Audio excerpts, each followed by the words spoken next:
ఓం శ్రీ మహాగణాధిపతయే నమః. ఓం శివాయ గురవే నమః. వ్యాసుడు దాక్షారామమును కీర్తించుట. తదుపరి కాలంలో వ్యాసుడు కాశీలో ఉంటుండగా ఒకనాడు దురదృష్టవశాన ఆగ్రహోన్మత్తుడై కాశీని శపించాడు. అన్నపూర్ణమ్మ తల్లి ఏమీ అనుకోలేదు. క్రుద్ధుడైన ఆయనను పిలిచి సాదరంగా భోజనం పెట్టింది. శివుడు మాత్రం రవ్వంత చెలించాడు. తనను దూషించినా పట్టించుకునేవాడు కాడా శివుడు. కాశీని తిట్టేసరికి కష్టపెట్టుకున్నాడు.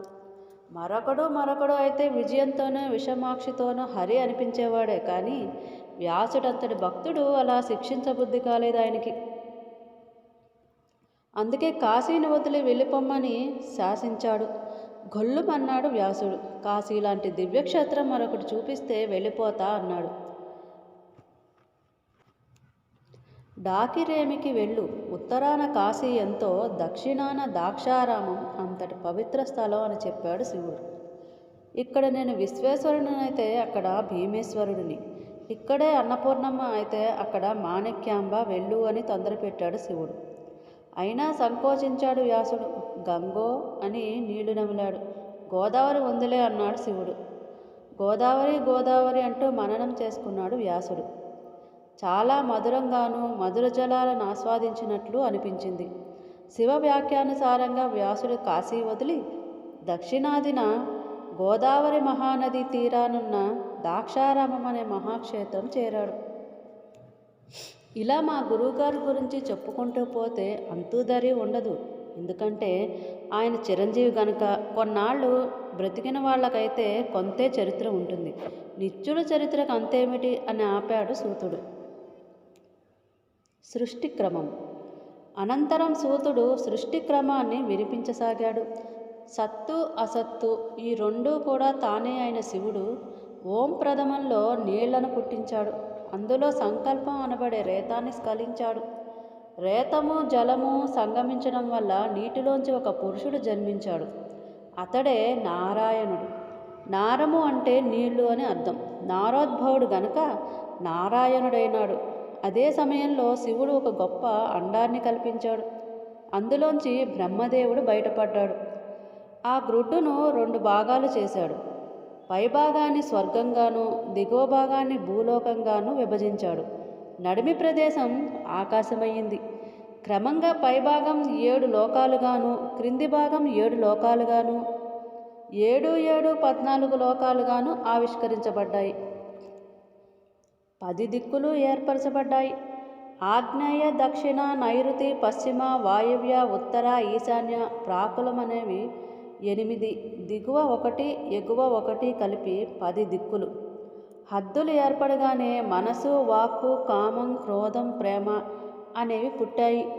బ్రహ్మ మానస నుంచి మరీచి అత్రి అంగీరసుడు పులశ్చుడు పులహుడు క్రతువు వశిష్ఠుడు అనే 7 మనులు పుట్టి సప్తఋషులుగా 7 బ్రహ్మలుగా సుప్రసిద్ధులయ్యారు. అనంతరం ఏకాదశ రుద్రుల ఆవిర్భావం జరిగింది. ఆకాశంలో ఉరుములు మెరుపులు పిడుగులు మేఘాలు ఇంద్రధనస్సు ఇత్యాదులు ఏర్పడ్డాయి. యజ్ఞసిద్ధుల కోసం వేదాలు పుట్టాయి. మంత్రాలు ప్రకటితమయ్యాయి.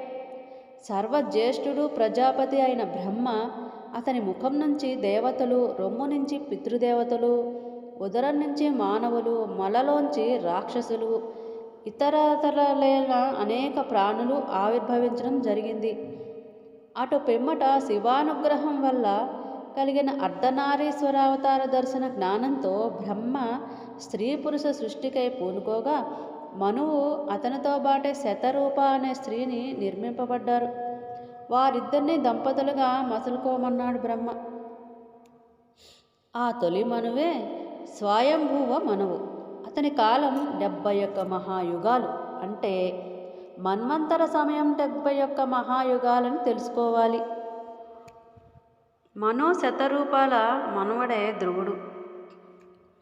ఇతడు 3000 సంవత్సరాలు తపించి సప్తర్షి మండలం పైన శాశ్వత పాదం సంపాదించుకున్నాడు. ఆ ధ్రువుడికి మునిమనువుడు చాక్షుషువు. చాక్షుషుడి పెద్ద భార్య పుష్కరిణి. ఆమె కొడుకే వరుణుడు. రెండవ భార్య అయిన నడలకు 6 పిల్లలు. వారిలో అంగుడు సునీత అనే ఆమెను వరించి ఆమె యందు వేణుడు అనే వాడిని కన్నాడు. ఈ వేణుడి నుంచి వాళ్ళనందరినీ నానా రకాలుగా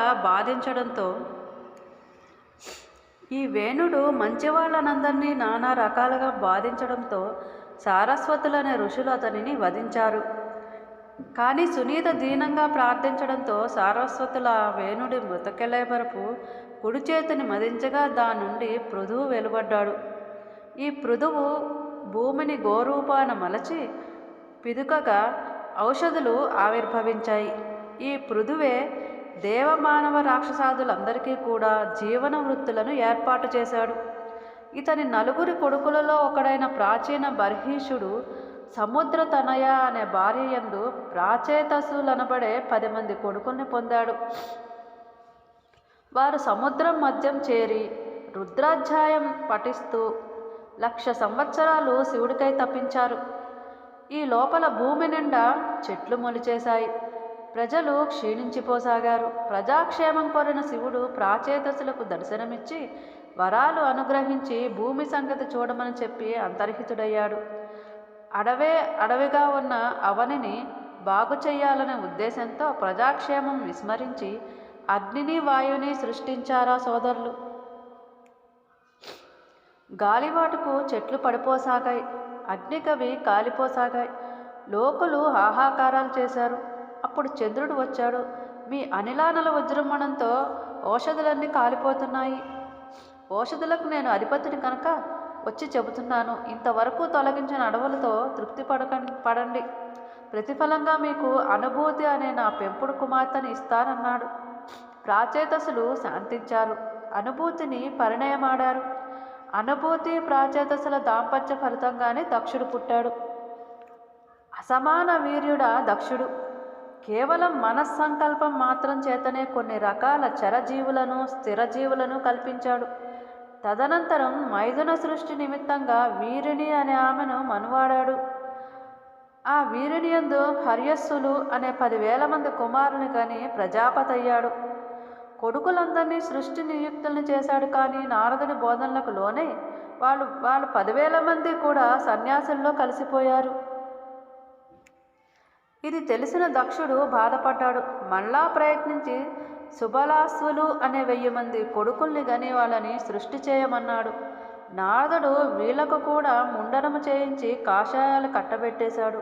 అది భరించలేని దక్షుడు నారదుణ్ణి కలిసి, ఇక నీకు సంసారం అనేదే ఉండదు, బ్రహ్మచారి వైపు ఓ స్థలం అంటూ లేకుండా ఈ లోకాన అలోకాన తిరుగు కలహభోజండవు అని శపించాడు. తాను తిరిగి సంసారంలో కలిసిపోయి 60 మంది అపురూపమైన ఆడపిల్లల్ని కన్నాడు. వారిలో 10 మందిని ధర్ముడికి, 13 కశ్యపుడికి, 2 బ్రహ్మపుత్రుడికి, 4 అరిష్టనేమికి ఇచ్చి పెళ్లి చేశాడు. ఈ దక్షపుత్రికల నుంచే దేవరాక్షసాది జాతుల వారందరూ ఆవిర్భవించారు. దక్షుడి కాలం వరకు కూడా సంకల్పం వల్ల, దర్శనం వల్ల, స్పర్శ వల్ల కూడా ప్రాణుల జననం జరిగింది. ఆయన పిల్లల కాలం వచ్చేసరికి మైథునం ఒక్కటే జన్మహేతువైంది.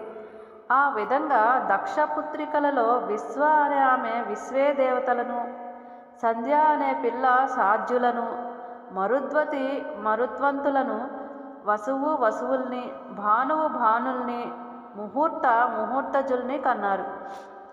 లంబకు ఘోషుడు, యామికి నాగవీధి అనే పిల్ల, అరుంధతికి పృథ్వీలశముడు, సంకల్పకు సంకల్పుడు జన్మించారు.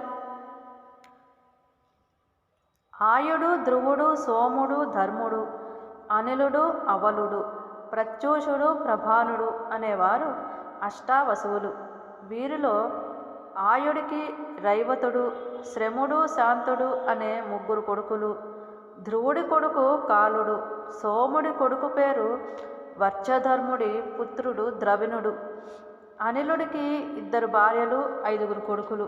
వారుగాక అనులుడి కారణంగా రెల్లిలో పుట్టిన కుమారస్వామి కృతికలచే పెంచబడి కార్తికేయుడయ్యాడు. ప్రత్యూషుడి కొడుకు దేవలుడు. దేవలుడి కొడుకు ప్రభాసుడు. ఇతను బృహస్పతికి తోడబుట్టినదైన యోగ విద్యాయనే యోషామణిని పరిణయమాడాడు. వీరి సంతానమే విశ్వకర్మ. కాశ్యపేయ చరిత్ర సృష్టి. కశ్యపుడి భార్యలు 13. వారిలో అజితియందు కలిగిన కశ్యప సంతానమే ఆదిత్యులు. దితియందు పుట్టిన పిల్లలు దైత్యులు. ధనువునకు జన్మించిన వాళ్ళు ధనుజులు లేదా దానవులు. అరుణుడు, గరుత్మంతుడు ఆదిగా గల మహాతిర్యక్కులన్నీ వినతయందు ప్రభవించాయి. సురస కుమారులు సర్పాలు. ఇవి సాధారణ సర్పాల వలె గాక అనేకానేక పడగలతో అలరారుతూ నిత్యం గగన విహారమనరుస్తూ ఉంటాయి. సురసను నాగమాత అంటారు. వాసుకి, తక్షకుడు వంటి సుప్రసిద్ధులందరూ సురసాతనయులే. క్రోధవశ అనే ఆమెకు కోరలగల వాళ్ళు పుట్టారు. వాళ్ళని గణులు అంటారు. సురభికి జన్మించినవి కుందేళ్ళు, దున్నలుగా పరిణమించాయి. ఇలకు వృక్షములు, తీగలు, ఇతర తృణజాతులు సంభవించాయి. మునికి పుట్టిన సంతానమంతా స్త్రీలే.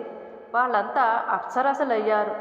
కద్రువ కూడా పాములనే కన్నది. దేవతా సర్పాలు కావు గాని మానవుల కన్నా మహిమగల పాములను అరిష్టయ అనే ఆమె ప్రసవింపజేసింది.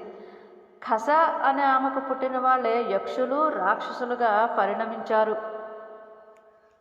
తామ్ర అనే ఆమెకు షణ్మకాదులు పుత్రులుగా జన్మించారు.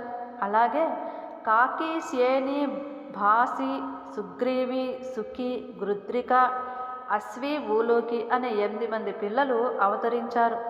వీళ్ళల్లో కాకి కాకుల్ని కన్నది. శేని డేగలను ప్రసవించింది.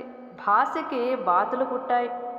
సుగ్రీవి అందమైన పక్షులను, సుఖీ చిలకలను కల్పించింది. గృద్రిక గ్రద్దలకు తల్లి అయినది. ఊలోకి వల్ల గుడ్లగూబలు జన్మించే. అశ్వి అనే ఆఖరి పిల్ల వలన లొట్టిపిట్టలు, గుర్రాలు, గాడిదలు జన్మించాయి. ఈ విధంగా లతాతృణాదులు మొదలుకొని భూచర, జలచర, కేచర, ఉభయచర సర్వాచరాలైన పశుపక్షి, మృగ, కీటకాదులు, నూన, దేవ, దానవ, దైత్య, రాక్షస, యక్ష సాధ్యాదులును సృష్టికే ప్రాణాయమానమైన మానవ సంతతి ఈ సర్వస్వం కశ్యపుడికి ఆ 13 ముగ్గురు దక్ష కుమార్తెల యందునే కలిగింది. అందువల్లనే ఈ భూమికి కాశ్యప ఖండం అనే పేరు వచ్చింది. సృష్టి మొత్తం కాశ్యపేయం అనబడుతోంది. మనమంతా కాశ్యపేయులమే అవుతున్నాం. ఓ మహాపురుషులైన ఋషి ప్రముఖులారా, ఇంతవరకు సృష్టి క్రమం గురించి చెప్పాను. ఇంకా మీకేం తెలుసుకోవాలనుకున్నారో అడగండి, చెబుతాను అన్నాడు సూతుడు. అమ్మవారి లీలను వినిపించమన్నారు ఋషులు. అందుకున్నాడు సుఖమహర్షి. శివ శివాని పాదార్పణమస్తు. స్వస్తి.